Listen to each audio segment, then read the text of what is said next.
নমস্কার বন্ধুরা, আজকে তিতকলা আলু দিয়ে বড়ি করব। কি করে করব দেখুন।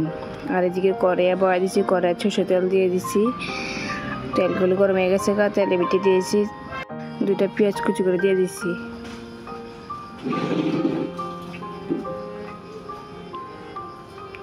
এদিকে পেঁয়াজ দিয়ে একদম মশলা দিলে দিয়েছি সুন্দর করে।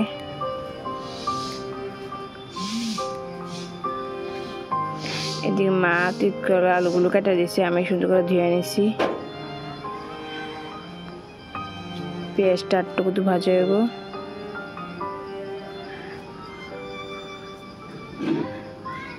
পেঁয়াজ ভাজা হয়ে গেছে, এই তিতকলা আলুগুলো কড়াই দিয়ে দিতেছি।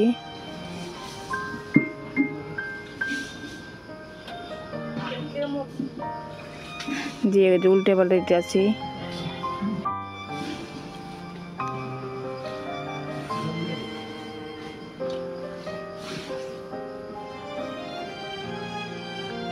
হলুদ দিয়ে দিতেছি।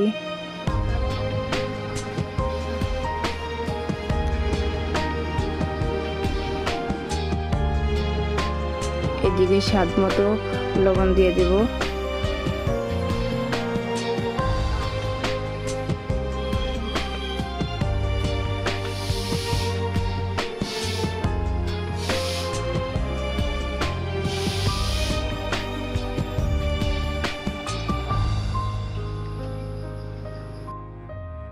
দিয়ে এগুলো লাড়ে দিতেছি যাতে সবজি গায়ে হলুদ লবণ লাগে।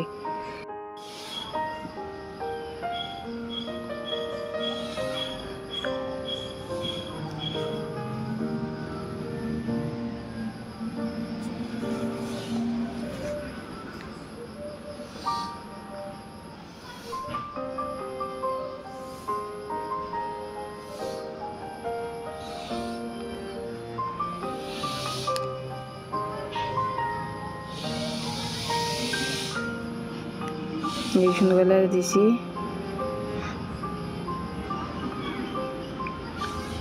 এক ফিট আর ফিট লাগিয়ে দিয়েছি।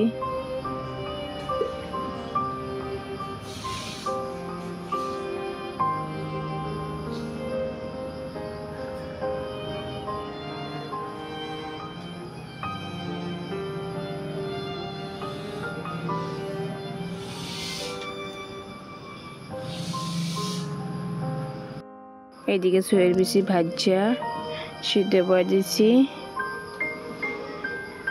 সয়ের বিচি সিদ্ধ হয়ে গেছে, নামাই নিচ্ছি। আর একটু উল্টে পাল্টে দিতেছি।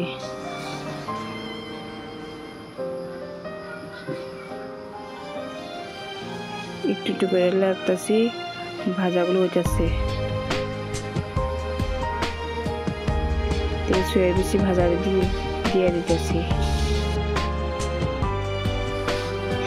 দিয়ে উল্টে পাল্টে দিতেছি। আবার সবজির লগে মিলে সয়ের বিচি, কারণ সিদ্ধ বিচি যদি লগে দিয়ে দিয়েছিল শক্ত হয়ে যাবো গা। এদিকে জিরা ধনিয়া দিয়ে দিচ্ছি, লঙ্কা গুঁড়া দিয়ে দিচ্ছি। দিয়ে উল্টে পাল্টে দিতেছি।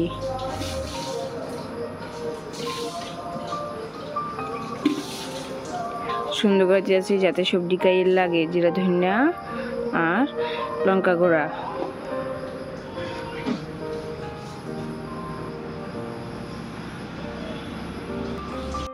এদিকে ভাজা প্রায় কমপ্লিট, আটরে নামাই নেব। ভাজা হয়ে গেছে, নামাই নেব। বাড়ি ঢেলে লেতেছি।